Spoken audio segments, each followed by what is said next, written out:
Hello people of the internet, my name is Dangerboatsouth, and I'm that guy who will shove Magical Starsign down your throat, whether you like it or not.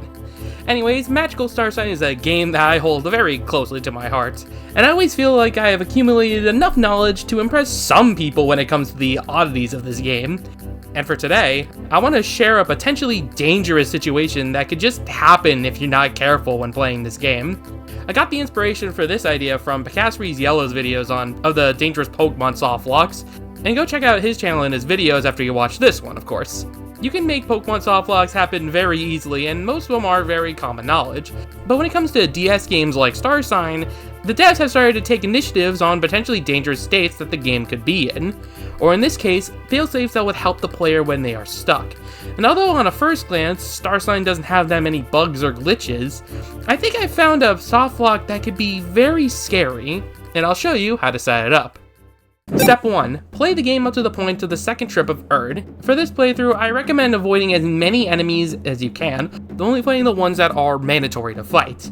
I also decided to modify my save to have the strongest equipment set in the game, that being the washroom set, which you can get as soon as you have access to the starship Newman. Of course, the likelihood of getting these pieces of equipment to show up is very small, but for this video purpose, I just wanted to speed things up. I also recommend being a dark mage for this playthrough, but if you are a light mage and you play your cards right, then you'll be okay.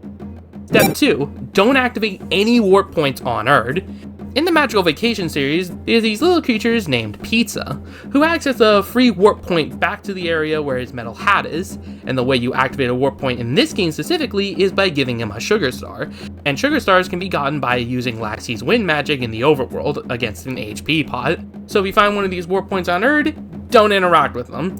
You can activate the warps on the other planets though, so don't worry about that. The third step is to continue playing until you reach upon his back. The way the game is set up is you need to collect the Millennium Gummies on each planet. You could start by collecting the Fire Gummy on the Fire Planet, Raisin, and your next goal is to go to Cassia for the Water Gummy.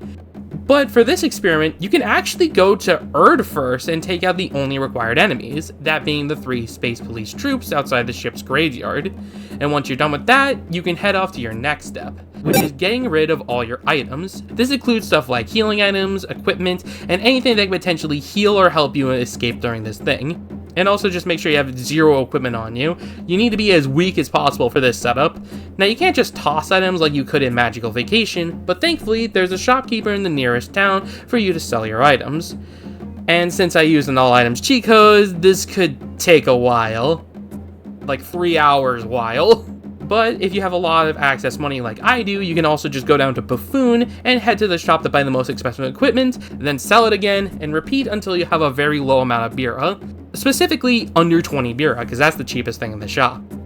Step 5. Get all your party members to 1 HP. This step is the trickiest, but by carefully defeating each of your party members at the end of the battle, or by running away when they are fainted, they will default by having 1 HP. Try to do this with as many party members as possible, or if you have multiplayer, you can ditch most of your party members except for Lassie because you need her to actually access this area, and you can just have it substituted for a weak egg character. But for this experiment, in the entire time, multiplayer is unavailable, so don't even try. Step 6, play through the next dungeon and don't fight the boss. What you need to do is very specific here, so bear with me on this. Collect all the collectible pyrites in the area. In total there's 30 pyrites, and 7 are inside the actual giant, so be careful maneuvering inside there. Again, make sure you don't defeat any enemies inside. Also collect all the item chests inside. There's 11 in total, so don't miss them. And then step 7, repeat step 4 and to sell all your items, including the equipment that you put in your inventory. For me, it was the washroom set, so believe it or not, there actually is a shopkeeper in this dungeon. The only thing he sells is gummy frogs, stone off tails, and sweet meat. Sell your items, buy the max amount of these items, and keep selling them until you have as little money as possible. And finally, step 8, save your game. And with that, the setup is complete. And we are now in a horrifying situation. So let's break this current situation down. We have 0 healing items, no equipment that we can equip, and we are left at a very low level, but we're also at very low HP. There are no HP or MP pots or even inns to restore your HP and magic. And also, we can't warp out of here. There is a warp point listed here, but it's unavailable due to us already being there. So even if it worked, we'd just warp back to the top. And no, you can't warp to other planets or to our ship. In Magical Vacation, we can warp to the magic bus if we get stuck in a dungeon, but in Starsign, that's not possible. As for the enemies we have to face, we're in quite a bind there too.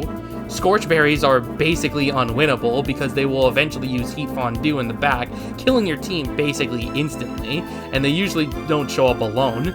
Moss worms are even faster and likely to move twice, and can kill you with a cleave attack. Same story with the Pegmafly, fast and will kill your team with somersaults. Smile leeches may seem easier on the surface, but if they get too low on HP, they'll request for backup, and you're very weak, so you're not killing them easily.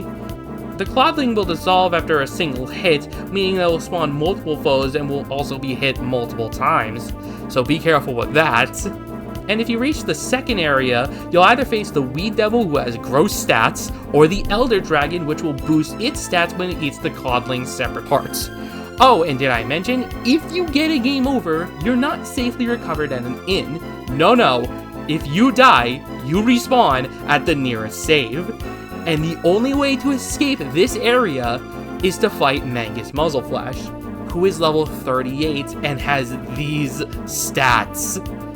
And chances are, even at a low level 25, you'll still get outsped and killed almost immediately. Now, to make the situation even more dire, you can be a Dark Mage, because at level 21, you'll get Blood Money, while with your Light, you'll get Healing Light, which will actually help you recover health much faster.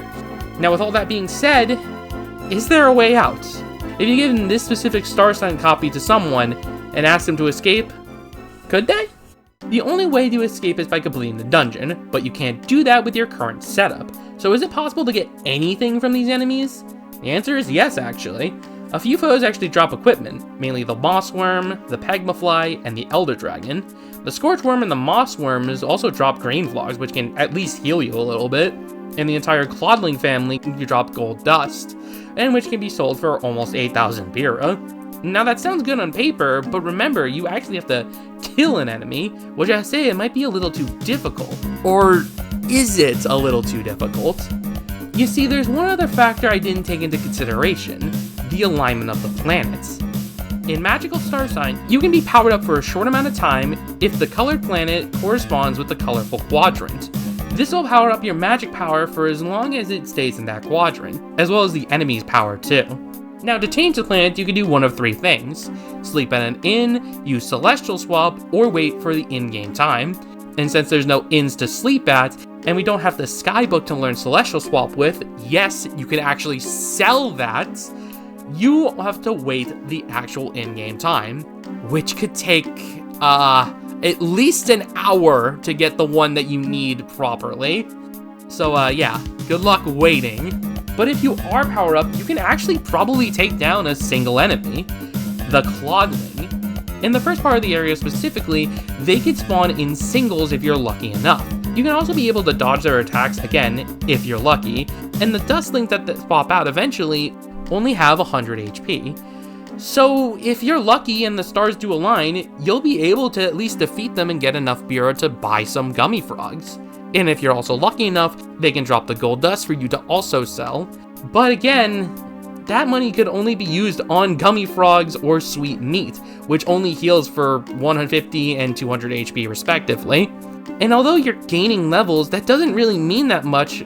They only give about 20 EXP per level, but considering the amount of luck it takes just to beat a single Clodling and for it to spawn, yeah, it's gonna take you a long time. You can also fight the Weed Devil, considering sometimes it shows up alone, but the same story still applies here, and it shows up even rarer than the Clodling. Sacrifices are also almost always required to go forward, considering all the opponents will outspeed you and will most likely one-shot you.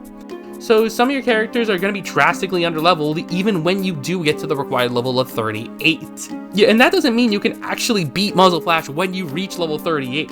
And I should mention that Muzzleflash is level 38 with these stats. It's not like your only 3 pieces of equipment is going to save you from getting counterattacked almost every time you get hit. The best healing item you get is only 200 HP. Oh, and I should also mention the only way to recover MP is by the start of your turn. There's no gummy worms to speak of. you're gonna have to gain them back the hard way, which means you'll lose more HP, so you have to gain more MP, and then you have to buy more gummy frogs. You see the pattern here. It's actually a endless cycle of you just trying to get levels and trying to recover MP, but it doesn't really matter. All for what? Just 20 EXP to potentially escape? At this point, might as well just restart the whole game and play up to that point, because let's face it, you're gonna get there faster. Now, if you have access to multiplayer, you can specifically tag someone that has beaten the game up to the point of recruiting Sorbet, and you can actually get special gear to it that is equipped. But let's be real for a second. In the off year of 2024, how are you gonna find someone with another copy of Magical Starsign and also lives near you? And plus, if you already need to tag someone that has already recruited Sorbet, just play that save instead. And now, you may ask, what is the point of this? Why would you put yourself through this torture? I don't know. It's fun seeing a way to make a game so basically unplayable due to a couple minor oversights. Like, would it have been so difficult to put a brownie just to warp you back to the mainland? But now to answer the question from before, is it possible to escape? The answer is yes, but only if you have plenty of time on your hands. And again, restarting from the beginning might just be faster overall. But hey, look on the bright side. At least you'll be friends with Tectos forever. I mean, he's been alone for eons, so at least he needs the company. Thanks for watching, everybody. I know this isn't really the most interesting video to talk about, but I really wanted to talk about this sort of topic, and I wanted to see if it was even possible. So let me know in the comments below if you have any more softlock ideas. I really want to try out more. And with that, I'm off to give this non-tampered with copy of Magical Starsign to one of my friends. Trust me, nothing bad is on here. I'll see you guys in the next video. Bye bye.